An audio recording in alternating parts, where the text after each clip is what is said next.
Spécialiste depuis 2006 dans la conception de piscines, Aqualmi vous accompagne dans la conception, la pose, l'entretien et la rénovation de vos piscines, mais aussi dans vos projets d'installation de spa ou abri.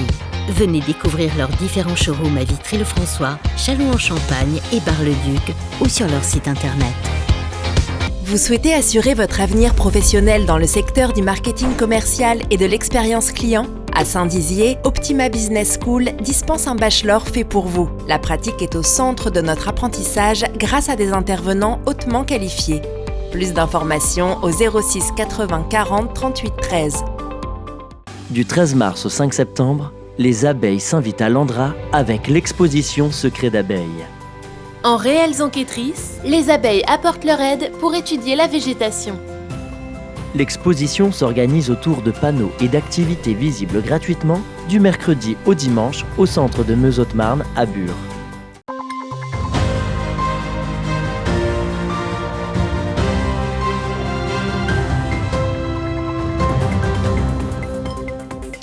Bonsoir à tous et bienvenue dans votre 15 minutes info de ce vendredi 15 avril 2022. Tout de suite, les titres de cette édition.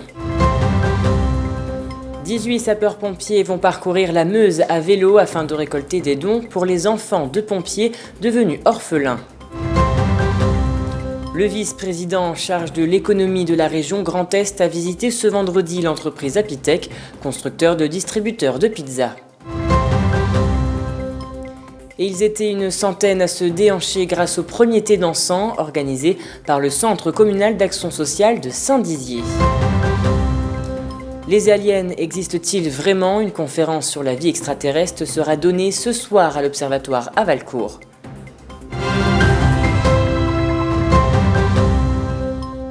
Et voilà pour les titres. Organisé par des cadres du SDIS de la Meuse, le défi est lancé depuis ce matin, celui de faire le tour de la Meuse à vélo avec un parcours de 400 km. Le top départ a été donné à Bar-le-Duc et ils sont 18 pompiers à vouloir pédaler pour récolter des fonds en faveur de l'association nationale Œuvre des Pupilles. Plusieurs étapes sont au programme.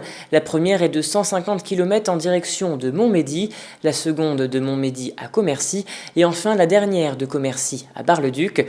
Les pompiers de la Meuse œuvrent au profit des enfants devenus orphelins à travers cette épreuve sportive et conviviale. La fin de ce parcours est prévue pour ce dimanche. Écoutez. On est tous quand même sportifs à la base, tous plus ou moins cyclistes. On a déjà par le passé fait le défi vélo avec la Fédération nationale. On était parti de Bar-le-Duc, on avait rejoint Bourg-en-Bresse pour le congrès national. Donc on a une base quand même de pratique.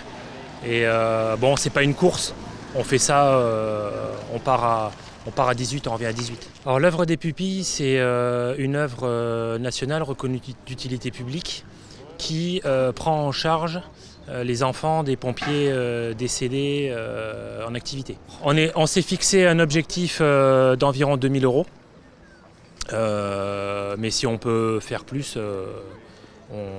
on est preneur. Alors ils sont pris en charge depuis le jour du décès jusqu'à leur entrée dans la vie active. Donc l'œuvre des pupilles les suit tout au long de leur vie. Voilà. Ils ont des aides, par exemple, que ce soit pour les études. On leur fournit aussi des ordinateurs pour faciliter leur scolarité. Ils ont des aides tout au long de leur vie et jusqu'à leur installation. Voilà, quand ils se mettent en couple, par exemple. Et ça arrive souvent, rien que sur le département de la Meuse, on a environ 18 orphelins de sapeurs-pompiers qui sont pris en charge par l'œuvre des pupilles. Ouais. En service commandé, ça arrive assez rarement, il faut être très honnête, mais c'est plus des morts hors service commandé. Donc ça veut dire que des enfants qui perdent leur père qui est sapeur-pompier, que ce soit même dans la vie courante, sont pris en charge par l'œuvre des pupilles. Boris Ravignon, le vice-président en charge de l'économie, était présent à Saint-Dizier aujourd'hui afin de visiter certaines entreprises, notamment Apitech, constructeur de distributeurs à pizza qui s'exporte en Europe. Une visite durant laquelle le directeur de l'enseigne a pu présenter les projets de l'entreprise. Regardez. Ce vendredi, le maire de Saint-Dizier, Quentin Brière, accompagné du vice-président de l'économie de la région Grand Est, Boris Ravignon, et de la CCI Grand Est et la CCI Meuse-Haute-Marne, ont visité l'entreprise Apitech, constructeur de boîtes à pizza. On a des entreprises magnifiques ici. On voit ici Apitech qui est vraiment une pépite industrielle extraordinaires. Donc c'est de vraies belles réussites et il faut qu'on les aide à grandir. Et donc c'est vraiment notre rôle. Donc voilà, je se déplace sur le terrain pour bien se coordonner et être encore plus efficace au service des entrepreneurs. Plus de 1000 machines conçues ici tournent en exploitation en France et en Europe et 2 machines aux États-Unis. 85% de leur marché est donc français. Outre cette réussite, l'enjeu de cette visite pour le directeur était d'évoquer l'extension du site. Il a été prévu dès le départ du projet que ce site puisse être doublé. Le bâtiment fait aujourd'hui 5000 m², on pourrait monter à 10 000 m². Et évidemment, on vise 100-150 emplois à terme sur ce site. La question de l'emploi est en effet primordiale pour l'entreprise, mais également pour la région. La présence d'employés supplémentaires permettrait de réaliser toute la peinture directement au sein de l'usine. Ce qu'on veut, nous, ce sont des sites industriels présents dans tous les territoires et qui permettent d'avoir de l'emploi industriel, pas simplement dans nos grandes villes, pas simplement dans les métropoles, mais dans tous les territoires, notamment dans les villes moyennes. Par la suite, l'enseigne aimerait changer de modèle de production. De plus, elle s'est aussi lancée dans l'exploitation de ses propres machines en ouvrant des laboratoires de fabrication de pizzas.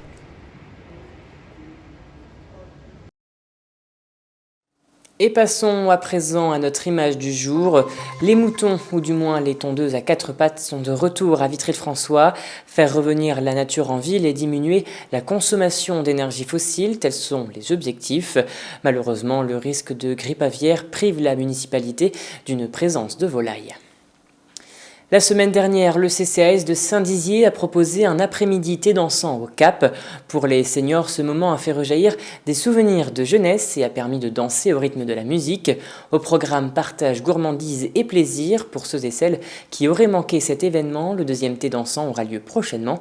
Un reportage d'Alison Godefroy.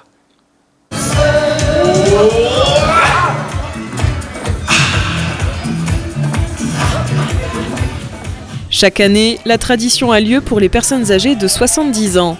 Habitués à l'heure du thé, les seniors ont eu l'occasion de s'amuser et de profiter du moment présent lors de cet événement. Ils étaient environ une centaine à se déhancher grâce à ce thé dansant organisé par le Centre communal d'action sociale. Avec la crise sanitaire, il y a eu une parenthèse de 2 ans. Donc là, c'est le premier thé dansant qui est mis en place depuis ces 2 dernières années. Et on espère que ça sera un après-midi convivial et sympathique pour se changer l'esprit. Tous les ans, la structure invite les seniors à venir partager un moment de joie autour de la danse avec 2 thés dansants. Ces événements proposent un temps d'échange, mais aussi un temps pour soi. L'objectif, oublier les problèmes du quotidien, retrouver ses amis, ses voisins et pourquoi pas la famille. Les seniors d'aujourd'hui, et j'en fais partie, ne sont pas les seniors d'il y a 50 ans. Donc quand on a 60 ans, on est senior, peut-être même avant.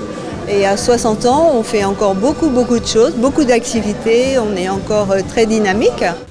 Tout y est passé, disco, années 80, musette. Le DJ a enchaîné les titres les uns après les autres. Pour certains, ce moment était très attendu, mais devrait être réitéré plus souvent. C'est très bien parce que ça permet d'un autre côté de pouvoir réunir tous les gens d'un certain âge qui, en temps normal, resteraient chez eux. Que là, ça les fait revivre un petit peu des souvenirs de jeunesse. Pour le plaisir de retrouver du monde, puis on ne se voit pas, on ne voit personne. Alors donc ça fait plaisir de se retrouver un petit peu en société, d'être un peu moins confiné dans nos maisons. Avant il y avait les repas, il y avait pas mal de... Puis il y avait des associations qui organisaient des repas dansants. Il n'y a plus rien. Il n'y a plus rien, ça disait. Parce que ça se passait à la salle Aragon maintenant. Je dis pas toutes les semaines, mais au moins tous les 2-3 mois. Ça ferait du bien. Ça nous boosterait un peu. Parce qu'on s'encroute. Beaucoup de seniors se sont mobilisés pour participer à ce premier thé dansant. Les personnes âgées sont considérées comme de véritables socles de la société et sont essentielles à la vie bragarde.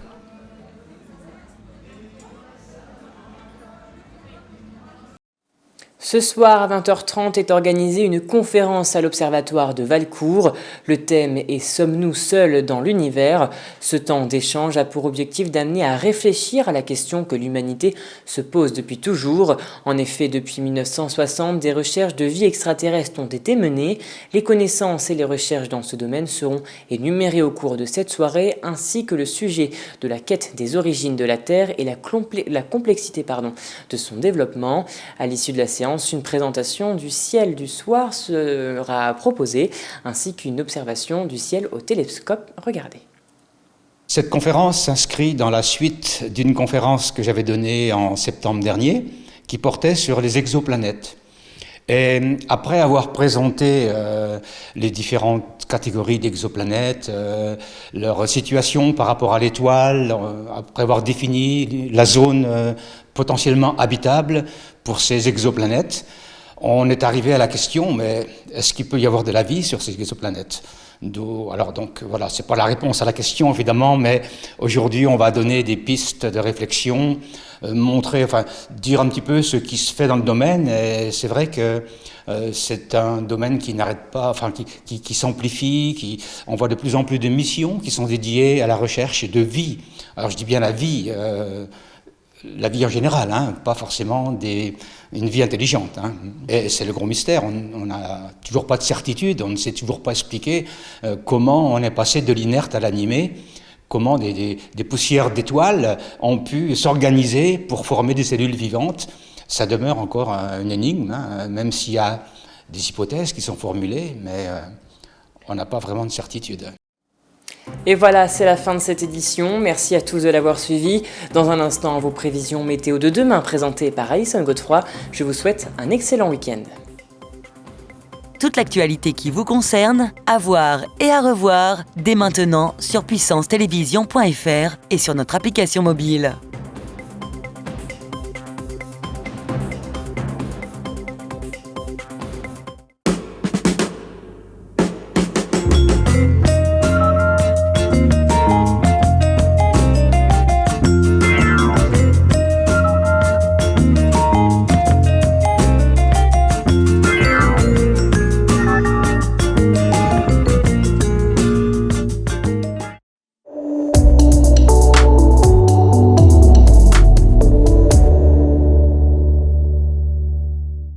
Bonsoir à tous, bienvenue dans votre bulletin météo. Pour demain, le soleil sera généreux dès le lever du jour, excepté sur la Côte d'Azur et du côté de Toulouse. Les températures seront douces, comptez 7 degrés de minimales, pour les maximales, elles seront de 22 degrés. On passe maintenant à la carte locale, le soleil sera au rendez-vous à Chaumont et à Langres. Partout ailleurs, on attendra des éclaircies. Pour les températures, comptez 7 degrés de minimales, pour les maximales, elles seront de 16 degrés. Demain samedi 16 avril, nous fêterons les Benoît-Joseph. Le soleil se lèvera à 6h58. C'est la fin de ce bulletin météo. Très bonne soirée et bon week-end avec Puissance Télévision.